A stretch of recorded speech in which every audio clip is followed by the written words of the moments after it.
présente Dr. André Delorme, la direction de la santé mentale au ministère à Québec. C'est ça en ce moment, André? Oui. Il tenait, on aurait pu faire ça enregistré, mais il tenait à le faire live de cette façon-là. Ici, on a des étudiants de l'option sciences psychiatriques à la maîtrise au doctorat en sciences biomédicales. Puis on est présentement au Centre de recherche Sainte-Justine, dans le cours avec Patricia Conrad, au bout. Vous la connaissez peut-être? Oui. C'est pas très clair, là, mais oui, on se connaît. Donc, on a demandé à André de nous parler du plan d'action en santé mentale, comment il fait la promotion du rétablissement de la primauté de la personne et du partenariat patient, comment les usagers ont contribué à façonner le plan d'action en santé mentale, et lui, comment personnellement, en tant que médecin psychiatre qui pratique toujours, je pense, les vendredis à Granby, comment ces questions-là de réciprocité, mutualité, rétablissement avec des patients partenaires, qu'est-ce qu'au plan clinique et personnellement, ça peut lui apporter, lui inspirer comme au plan politique, comme orientation à promouvoir. OK. Alors, je n'ai pas préparé de présentation. Est-ce que vous m'entendez bien? Oui. OK. Je n'ai pas voulu là, défiler à travers une présentation. Je voulais plutôt qu'on puisse discuter. Et peut-être que le médium n'est pas idéal, mais pour moi, c'était impossible que je me déplace aujourd'hui, bien que j'aurais préféré ça, là, mais c'était impossible. Alors, il y a des éléments que Jean-François a exposés, puis il y avait également une question, il me semble, Jean-François, tu n'avais pas aussi parlé de la question de jusqu'à quel point on est basé sur des données probantes ou pas? Oui, effectivement, on se demande comment le plan d'action repose sur des données de recherche aussi. OK. Parmi les gens qui sont autour de la table, est-ce qu'il y en a qui sont actuellement des cliniciens et donc qui sont dans le réseau de la santé?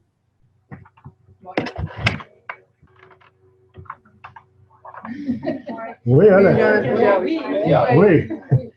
Oui. Presque tout le monde, en fait. Bon. Alors donc, parce que la question que je vais vous poser va faire sens dans ce contexte-là. Dans votre perspective, là, lorsque vous êtes dans vos milieux de clinique, avez-vous la perception que ce qu'un ministère fait, et nommément celui de la santé, là, avez-vous l'impression qu'on est ancré sur les données probantes ou qu'on est dans une tour d'ivoire et sans trop de connexion avec ce qui est fait ou ce qui devrait être fait? OK. Sur une échelle de 1 à 5, 1, c'est pas du tout connecté. 5, c'est très connecté, à main levée. 1, pas du tout connecté. 3, moyennement connecté. 5, très connecté. Ben là, je n'ai pas toute la table, mais je comprends. Très connecté. Bon, bravo. J'ai parlé la semaine passée, comme 1h30, là. C'est Dr. Michaud, au CIM de Schlager-Maisonneuve. Oui. Et je mets 5 sur 5. OK, bon. C'est bon. Merci. C'est truqué. Oui. Ben, écoutez, je ne veux pas faire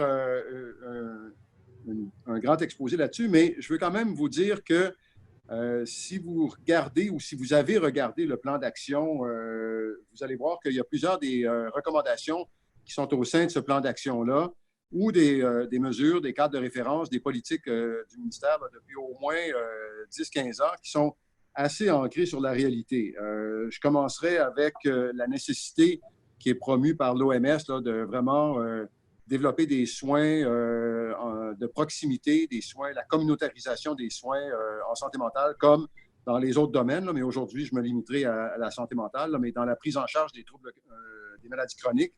À cet égard, là, ça fait déjà depuis 2004-2005 qu'on développe des services de santé mentale de première ligne pour les jeunes, pour les adultes. Donc ça, c'est en lien avec les recommandations de la littérature, le modèle de soins prise en charge des maladies chroniques. Donc là-dessus, là, on est assez clair. Et à cet égard, par rapport aux autres provinces au Canada, On est la seule province qui a vraiment un programme défini au niveau ministériel là, pour que les établissements développent ce genre de soins-là.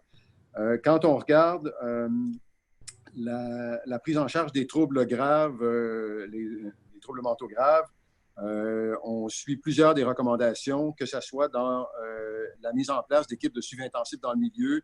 En anglais, dans la littérature anglaise, on parle de Active Community Treatment, là, le ACT ou le PACT.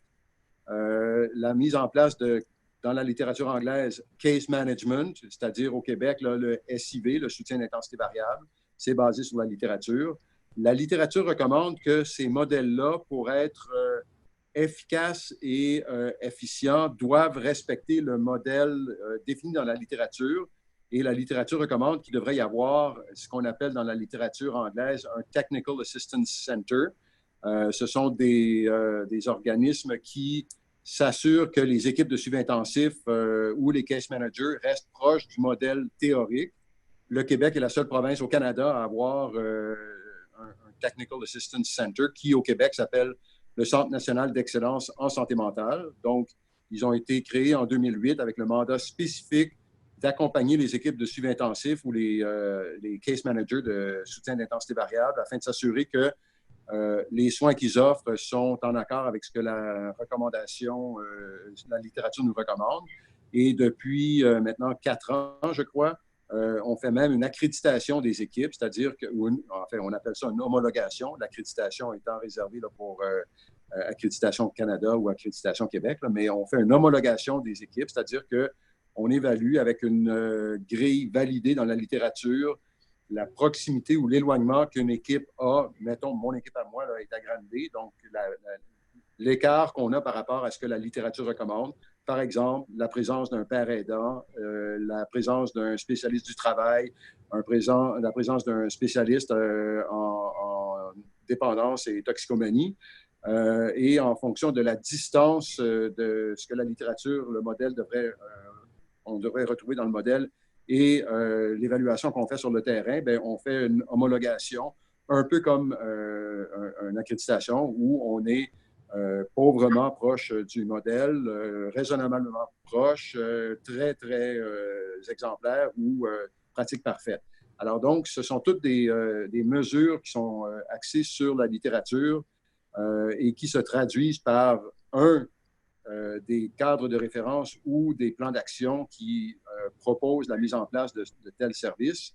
On vient d'annoncer là, un cadre de référence et le déploiement d'équipes de premiers épisodes psychotiques, toujours en se basant sur ce que la littérature recommande. Donc, je pourrais continuer comme ça, mais ce n'est pas l'objectif de la rencontre. Mais je voulais juste vous faire voir à quel point, pour le ministère, au moins dans le domaine de la santé mentale, mais je pense que d'autres professionnels ici au sein du ministère diraient que dans d'autres directions, on a cette même préoccupation-là. Mais vraiment, on essaye de suivre le plus possible les recommandations qui sont issues de la littérature. Avant de passer à autre chose, est-ce que vous avez des questions, des contestations ou des commentaires sur ce que je viens de dire?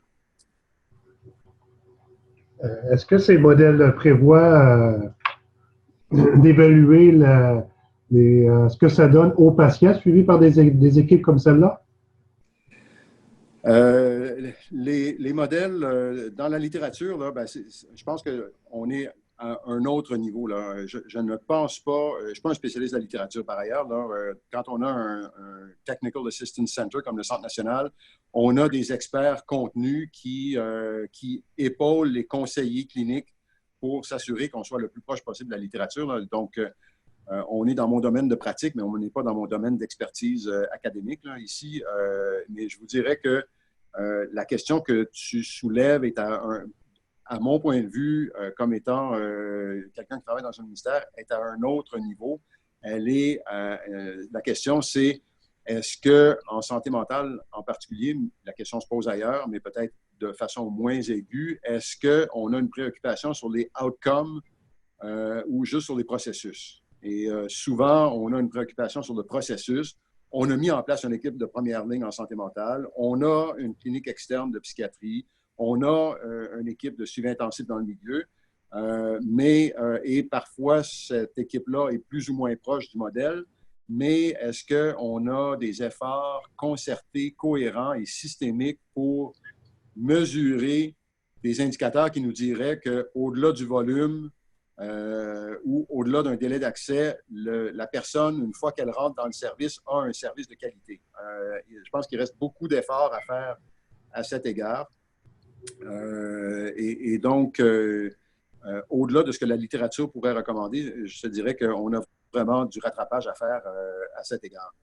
En particulier pour les nouveaux services de premiers épisodes psychotiques, là, on a un cadre de référence qui vient de paraître à cet égard et on a proposé un certain nombre d'indicateurs, un assez grand nombre en fait.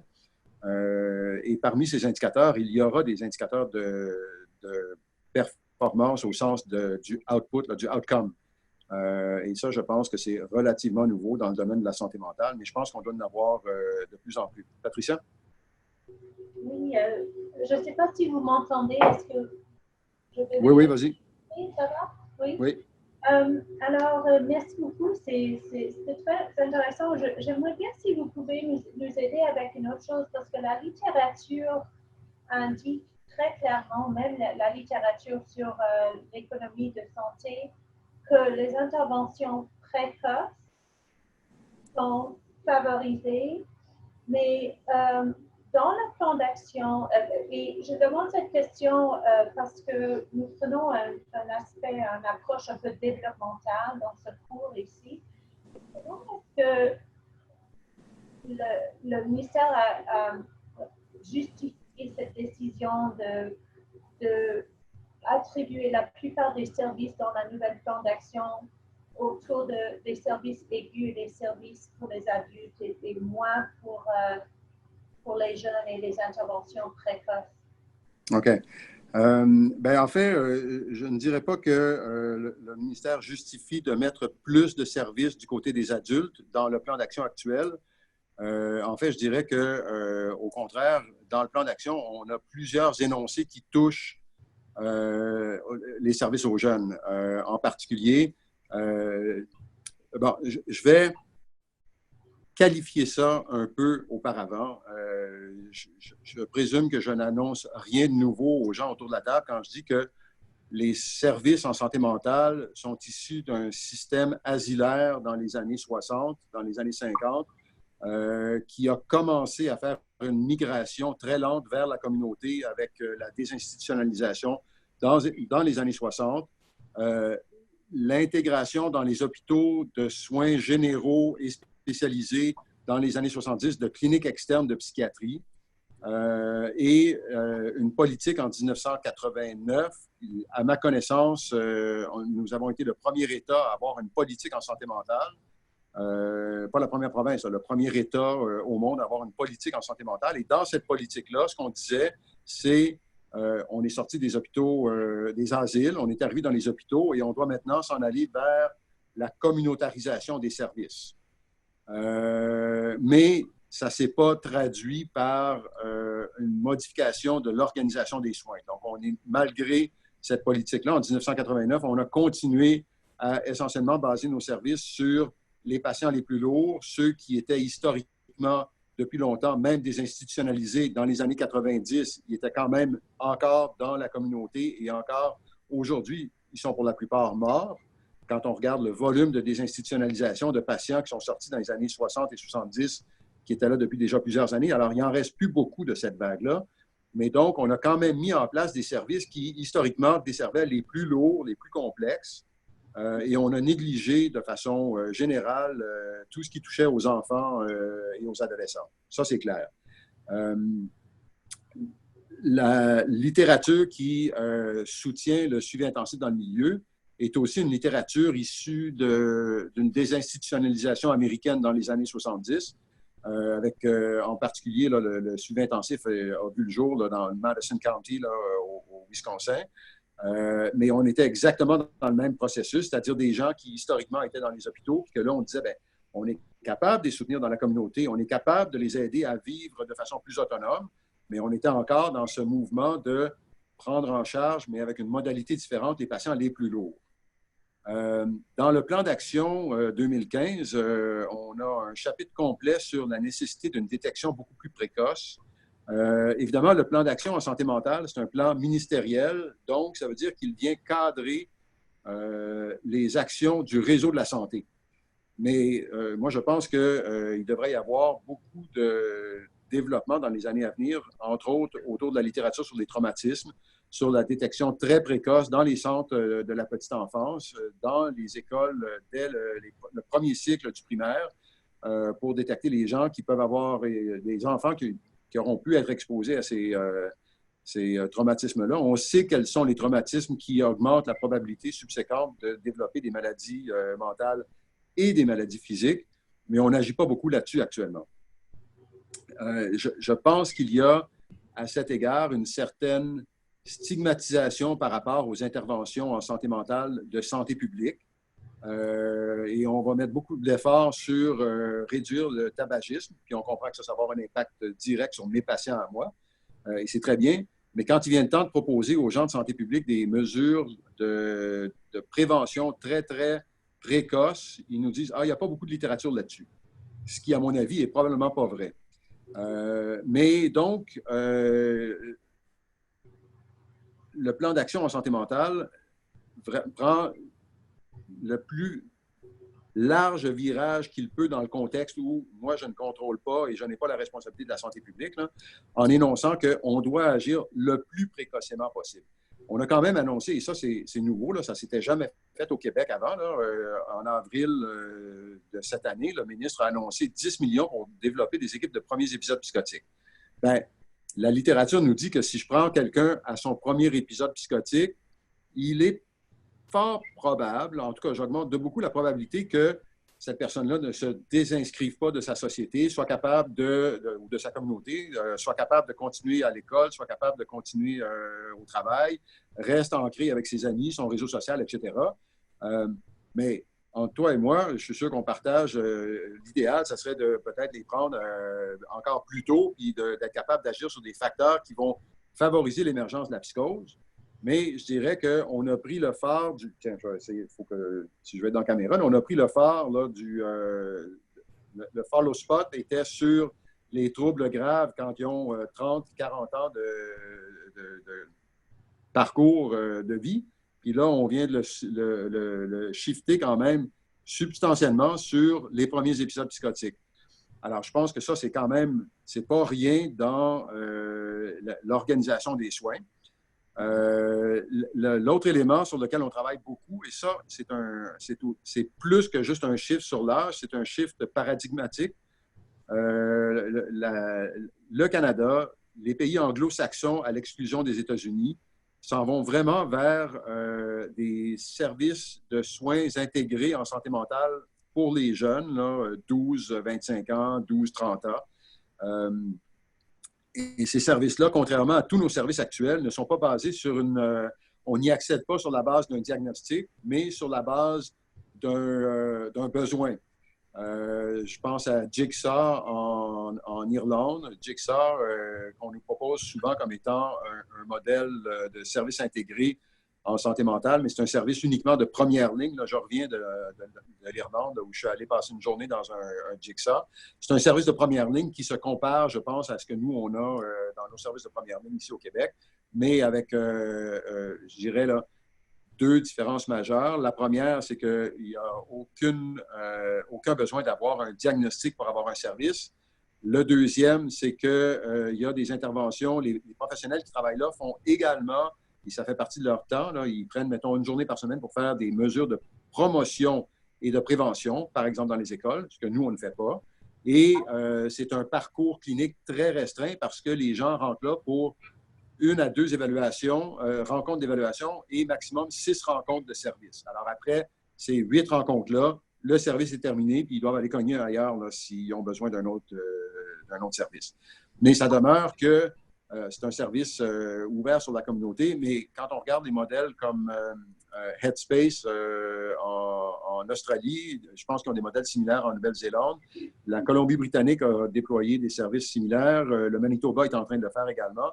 Ce sont des services intégrés intersectoriel. Donc, on n'est plus seulement dans la santé mentale, dans les services sociaux, on est rendu dans l'accompagnement pour l'intégration sur le marché du travail. On est rendu dans la santé sexuelle, la prévention des infections, l'accompagnement à l'école, peut-être de l'accompagnement judiciaire si je me suis fait prendre jusqu'à il y a 3 semaines là, à avoir du pot dans ma poche de pantalon, etc.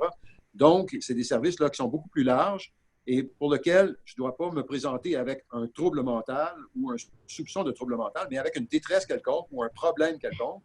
Mais ce qu'on voit, c'est qu'il y a un biais de sélection et que au Manitoba, au Nouveau-Brunswick, les services sont très, très récents, mais 50% des gens qui consultent là ont un trouble mental quelconque. Ce n'est pas requis d'avoir le diagnostic, mais manifestement, il y a un biais de sélection. Puis quand on regarde d'autres juridictions, là, ça va jusqu'à 75% des jeunes qui consultent là qui ont un problème. Mais ils ne se présentent pas là parce qu'ils ont une dépression franche, mais parce qu'ils ont une détresse quelconque. Et on voit au passage, donc, on est ici dans quelque chose qui accroît de beaucoup une consultation, une recherche de services générale et où on va chercher des gens beaucoup, beaucoup plus tôt dans leur parcours. Alors, je pense que ça aussi, ça découle du plan d'action. Là. On espère bientôt commencer à avoir des projets comme celui-là, là, je dirais, dans les prochains 8 mois. Et après ça, avoir un scaling up. Et par la suite, je pense qu'il y aura encore là, un effort très important à faire, encore plus jeune, comme je disais tout à l'heure, avec la petite enfance, les CPE, le premier cycle du scolaire.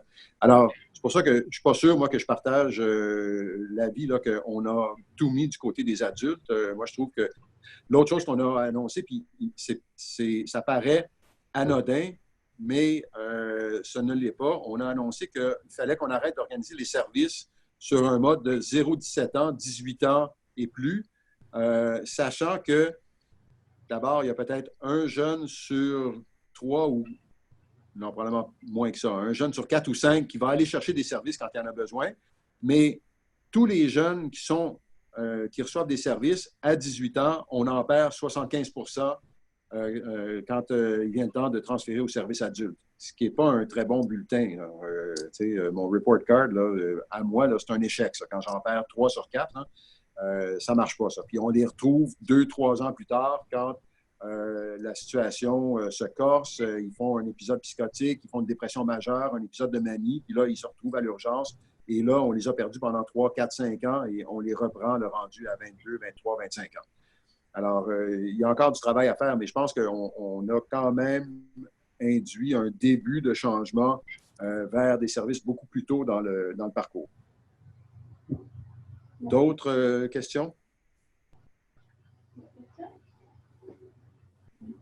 Je pourrais peut-être passer, je reviendrai plutôt plus tard sur le plan d'action, mais j'en profiterai parce que dans les modèles de soins intégrés là, pour les jeunes, un des fondements de ce modèle-là, c'est vraiment de le construire, de l'implanter, puis de le faire rouler avec la participation des jeunes et avec la participation des familles. Dans tous les modèles qu'on a vus, là, il y a toujours des jeunes qui font partie, soit ça dépend des organisations, là, mais si je regarde l'Irlande, le Jigsaw, c'est un organisme communautaire, un organisme sans but lucratif, un petit peu comme Portage au Québec, mais qui donne des services, qui est conventionné par le ministère de la Santé pour donner des services. Mais sur leur CA, il y a des jeunes, il y a des familles. Dans l'organisation locale d'un point de service en Australie ou en Irlande ou en Colombie-Britannique, il y a des jeunes qui participent là, à la sélection du personnel, à la mise en place des services. Et donc, je pense que ça aussi, c'est un trend, c'est une tendance là, qui se développe, qui était jusqu'à un certain point présente en santé mentale. Dans le plan d'action 2005-2010, là, on faisait beaucoup la promotion de l'intégration des pères aidants dans les modèles d'équipes de suivi intensif dans le milieu. Au passage, là, c'est recommandé dans la littérature, mais on a soutenu ça en finançant un organisme communautaire pour qu'il forment des personnes atteintes de troubles mentaux pour être capables d'agir comme père aidant. Alors, ça, ce sont des exemples là, de tentatives d'intégration ou de mécanismes pour favoriser la participation des usagers. Ici, en tant que dispensateur de soins, mais on a également, avec peut-être une certaine timidité, mais certainement plus que dans les années précédentes, là, on a quand même rédigé le plan d'action avec, sur notre comité consultatif, notre comité de lecture, des usagers et des membres de famille. On a fait la même chose pour le plan d'action 2005-2010. Il y a dans l'organisation des journées annuelles de santé mentale, qui est un événement là, qui est ouvert à l'ensemble du réseau à chaque année sur le comité organisateur et sur le comité qui travaille le contenu des journées annuelles. Là, il y a toujours des usagers et des membres des familles. Alors, je pense qu'on fait un effort de ce côté-là où il y a encore beaucoup d'efforts à faire et je trouve que je ne sais pas comment ils font dans les provinces anglophones, mais ils ont une beaucoup plus grande capacité à aller recruter des jeunes, je dirais, là, de 16, 17 à 25, 26 ans pour participer dans des mesures là, soit d'organisation de soins, de planification des politiques ou des choses comme ça. Et je pense qu'il reste encore un effort à faire au Québec à cet égard. Mais je pense qu'on voit déjà depuis 2004 au ministère. Et je pense que certaines des mesures dans le plan d'action 2005-2010 et dans le plan d'action 2015-2020, on a certaines mesures qui encourageaient à l'époque les agences et maintenant les établissements, les centres intégrés de santé et de services sociaux, à faire une place aux usagers également sur les comités consultatifs. Dans le plan d'action, on a plusieurs mesures au début là, qui touchent à la primauté de la personne et on a demandé à chaque établissement de déposer au ministère un plan spécifique sur la primauté de la personne. Bon, la primauté, ça touche plusieurs aspects. Ça touche au respect des droits. Donc, s'assurer que l'établissement est soucieux de, un, que son personnel connaisse les droits des usagers et deux, qu'ils permettent aux usagers là, que les services qu'on leur donne soient faits en tout respect des lois. Ça me paraît relativement simple à comprendre quand on parle, par exemple, de mettre quelqu'un en garde en établissement où on lui retire un droit constitutionnel, celui de circuler librement, puis qu'on le garde à l'hôpital contre son gré. Mais il y a plein d'autres droits qui sont parfois, bien malgré nous, pas respectés. Par exemple, le droit de l'usager d'être accompagné d'un membre de sa famille. J'ai déjà entendu des professionnels ou on m'a déjà rapporté des professionnels ou des médecins dire « Ah non, non, je ne peux pas vous rencontrer, vous, madame, là, votre fils, je dois assurer la confidentialité, alors je ne vous permets pas de rentrer dans le bureau avec votre fils. » Ce qui, par la loi, n'est pas permis. Là. Donc, il reste encore beaucoup de travail à faire sur la primauté, sur le respect des droits. Mais pour le faire, bien, c'est important, effectivement, qu'il y ait des usagers, qu'il y ait des proches qui puissent participer à ces travaux-là. Donc, chacun des établissements a déposé un plan de primauté. Et parmi ce plan-là, il devrait y avoir des mesures qui viennent soutenir justement la participation, pas en tant que plante verte, là, mais en tant que de gens qu'on va vraiment consulter sur la satisfaction qu'ils ont par rapport aux services qu'on donne, la planification de futurs services, l'arrimage entre les services pour la famille, pardon, pour l'individu, mais aussi pour les proches lorsqu'il y a des besoins à identifier et à répondre de ce côté-là aussi. Alors, je pense que l'emphase qu'on met en santé mentale est assez importante quant à la participation des usagers. Il se développe tout un autre courant qui est un peu différent là, du côté des soins physiques qu'on appelle le patient partenaire. Et donc, il y a entre autres à l'Université de Montréal, là, il y a même je ne sais pas comment ils appellent ça, mais c'est une unité de patients partenaires qui peuvent participer, entre autres, à la formation des étudiants en médecine et peut-être d'autres disciplines.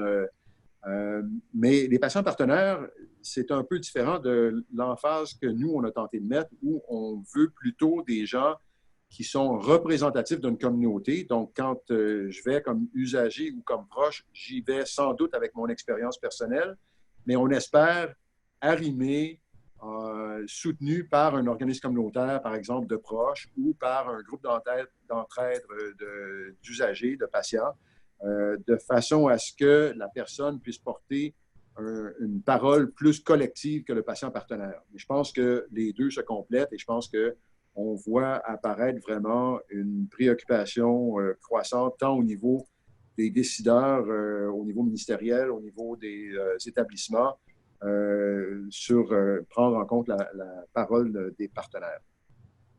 Pardon, des patients et des proches. Des questions à cet égard-là? Est-ce que vos collègues en santé physique commencent à penser que leur établissement pourrait aussi être structurant de ce côté-là, comme perspective, comme horizon? Est-ce qu'on entend le rétablissement pour un trouble mental ou le rétablissement comme principe? J'ai eu un accident d'auto, je suis paraplégique, mais je peux quand même me rétablir en autant que je réussis à vivre une vie satisfaisante à l'intérieur des handicaps suite à mon accident. Oui, c'est plutôt cette deuxième notion-là, avec la défense des droits, avec la primauté de la personne, avec la capacité d'agir qui est reconnue aux usagers.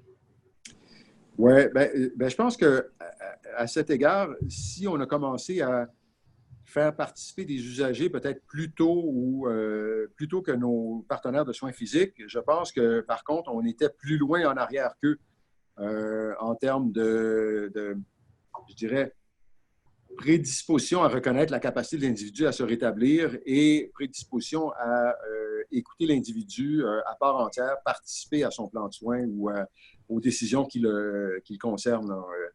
Il est assez rare de nos jours là, de voir un médecin qui rentre dans la chambre de quelqu'un qui a un cancer puis de lui dire inquiétez-vous pas, là, je sais ce qui est bon pour vous, là, puis je vais m'occuper de la chimiothérapie.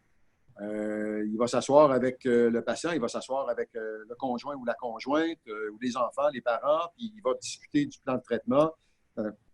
Il va tenter de solliciter l'adhésion du patient, puis tous les modèles de maladies chroniques physiques sont de plus en plus dans l'empowerment de l'individu.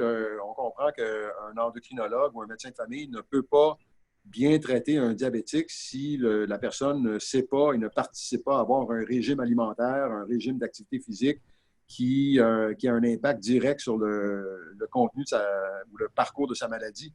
Alors, je pense qu'en soins physiques, ils ont certainement une longueur d'avance sur la santé mentale en termes d'une approche moins paternaliste, plus participative. Mais je pense qu'ils ont quelques longueurs de retard quant à l'intégration des patients, des usagers ou des familles dans la réflexion autour de l'organisation des soins. Ça répond à ta question, Jean-François? Oui, merci André. La question des pères aidants aussi, quand je discute avec nos amis là, à l'Université de Montréal, Vincent Dumais et compagnie, sont enchantés de découvrir cette notion-là, père aidant, rétablissement. On se demande s'il n'y a pas une belle opportunité de meilleure intégration pour offrir une approche réellement globale et holistique, là, santé mentale et santé physique, à travers le leadership des patients. Bien, je pense que oui. En fait, évidemment, il faut commencer en quelque part puis prendre des premiers pas avant d'arriver à une destination. Et je pense que on prend des premiers pas qui sont complémentaires dans les soins physiques et dans les soins mentaux pour mieux intégrer la parole ou la vie des usagers. Je pense qu'on a cependant importé cette parole-là de façon très ancylosée. Alors, on va penser en oncologie, comment on peut mieux écouter les besoins de nos patients par rapport à leur expérience de survivants du cancer. On va écouter nos patients avec d'autres maladies chroniques, les arthrites, les maladies cardiaques, etc. Mais il n'y a pas encore une parole, il n'y a pas encore une écoute par rapport à la parole, parce que l'individu qui est assis là et qui a survécu à un cancer a peut-être aussi eu un épisode dépressif majeur. Puis on commence timidement à se demander comment on intervient sur la dépression parce qu'on se rend compte que ça a un impact sur la survie post-infarctus ou sur la survie post-diagnostic d'un cancer. Mais on n'est pas encore très adapté à une parole qui serait plus parcours de vie de l'usager. Là. On est encore c'est quoi ton expérience par rapport à ton cancer, puis les services qu'on t'a donnés, puis le soutien qu'on a donné à ta famille. Puis je pense qu'ils sont assez mal pris quand la personne dirait mais ça a très bien marché pour mon cancer, mais quand j'ai eu mon bout dépressif, je n'ai pas trouvé que vous étiez très, très souple et adapté à mes besoins dans ce contexte-là. Fait que je pense qu'il y a encore beaucoup de travail à faire sur avoir une parole qui serait plus globale et plus représentative de l'expérience de l'usager dans son parcours qui, lui, ne va pas chercher un service en oncologie, va chercher des services de santé.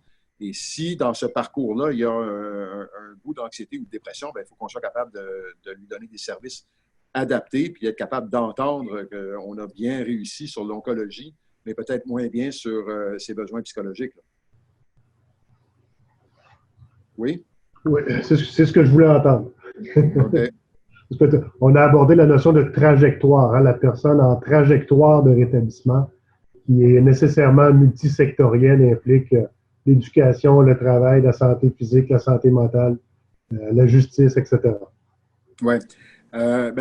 Sur la question de la trajectoire, je pense que l'autre élément là, qui n'est pas énoncé par exemple, dans nos plans d'action actuellement, mais je pense que on a abordé tout à l'heure l'output. On ne fait pas beaucoup de mesures de output sur la qualité de nos services, pas sur la qualité, sur l'outcome de nos services. Je dis output, là, mais c'est outcome que je voulais dire, je suis désolé.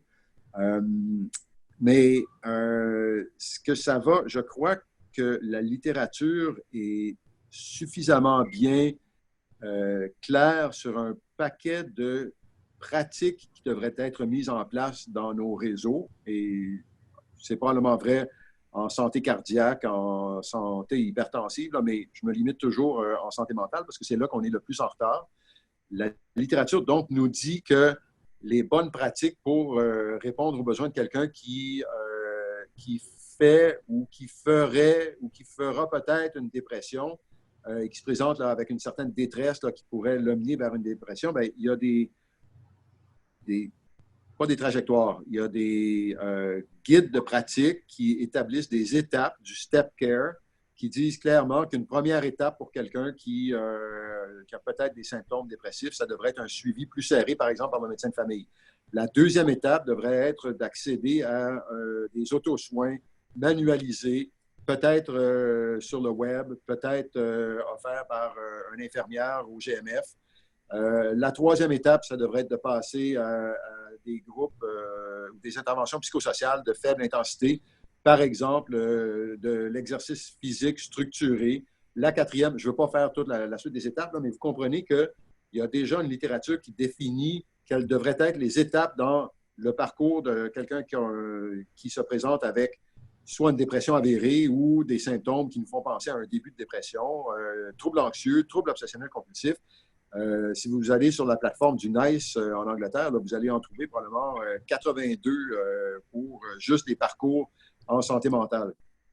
Juste pour la dépression, il y en a 3. Là. Il y a la dépression chez l'adulte, la dépression chez le jeune, la dépression chez la personne qui souffre d'une maladie physique chronique. Et c'est 3 parcours différents adaptés à 3 clientèles différentes qui souffrent de dépression. Alors, je pense qu'il y a beaucoup d'efforts dans l'avenir à bien identifier quelles seraient les étapes que le réseau devrait offrir et l'effort complémentaire, c'est qu'il va falloir qu'on définisse dans le réseau où cette trajectoire-là s'inscrit. Alors, la première étape là, de surveillance, bien ça, normalement, ça devrait être dans le bureau du médecin de famille. Pour ça, il faut pouvoir accéder au bureau du médecin de famille. Ça veut dire qu'il faut que je sois inscrit, que j'ai une capacité de revoir mon médecin de famille quand j'ai des plaintes ou des inquiétudes. La deuxième étape qui est, par exemple, de l'auto-soin, bien, ça veut dire qu'il faut qu'on ait rendu accessible dans le réseau des modèles validés d'auto-soin, soit sur une plateforme nuagique ou en manuel. Il faut que j'ai du monde formé, par exemple, la travailleuse sociale qui travaille au GMF pour être capable de suivre le patient pour ces soins-là. Il faut qu'on définisse tout ça, là. Donc, je pense que l'effort dans les années à venir, là, ça va être beaucoup, beaucoup dans le déploiement, le développement des services pour les troubles courants. Et j'entends ici Patricia dire, oui, mais ça, encore une fois, on va mettre beaucoup d'emphase chez les adultes. Je pense qu'il faut qu'on soit capable de mettre de l'emphase du côté des adultes parce que si moi, je suis presque un aîné, là, mettons, prenons quelqu'un d'entre vous autour de la table qui fait une dépression je ne vois pas très bien, là, mais je dirais que la vidéo me dit autour de 28 ans et que la maîtrise ou le doctorat est peut-être menacé, il faut qu'on soit capable de donner des services à cette personne-là pour s'assurer que le parcours ne nous amènera pas à abandonner nos projets de vie.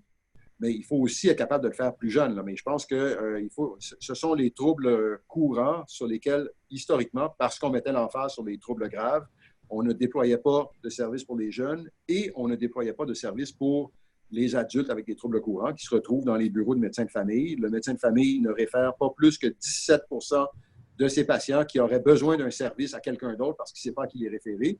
Puis s'il donne des antidépresseurs à un patient qui croit être dépressif, il n'y a pas plus qu'un patient sur 5 qui reçoit la bonne dose à la bonne intensité pendant suffisamment longtemps pour dire que c'était un essai cliniquement valable de traitement d'antidépresseurs. Donc, on voit qu'il reste encore beaucoup de travail à faire là, dans les troubles courants pour arriver là, à quelque chose qui va être... en fait, on part de tellement loin en santé mentale qu'il faut à la fois faire des services... pour les très jeunes, des services de prévention, des services d'intervention très, très, très précoces, des services pour les jeunes adultes là, dont la maladie est probablement apparue quand il y avait autour de 14-15 ans. Mais vous savez que le délai moyen entre l'apparition des symptômes puis le diagnostic est de 8 à 22 ans, là, selon les pathologies et les parcours. Ça ne passerait pas, ça, si on parlait de diabète infantile. Là. Je suis désolé, madame, vous avez un diabète depuis 8 ans. Il nous a complètement échappé, puis là, vos reins sont bousillés. Que voulez-vous? C'est ainsi. Ça ne passerait jamais, ça, en santé physique. Là. Mais c'est ce qu'on fait en santé mentale. Mais il y a tellement de travail à faire là, qu'on a tendance à essayer d'avancer là, sur plusieurs fronts à la fois. Puis comme dans n'importe quelle guerre, il y a parfois quelque chose qui cède dans un front, fait qu'on en profite pour avancer sur ce front-là. Mais ça peut donner l'impression des fois qu'on néglige d'autres fronts, là, mais c'est très opportuniste comme stratégie parce que dans un univers fini, on n'a pas une infinité de ressources pour l'infinité. Il n'y a pas une infinité de besoins, mais il y a une infinité de programmes et de clientèle particulière qu'il faudrait être capable de déployer presque tout en même temps, parce qu'on part de tellement loin. Merci beaucoup, André. Il nous reste quelques minutes pour réfléchir à tout ça entre nous. C'était très riche. Est-ce que tu as des questions?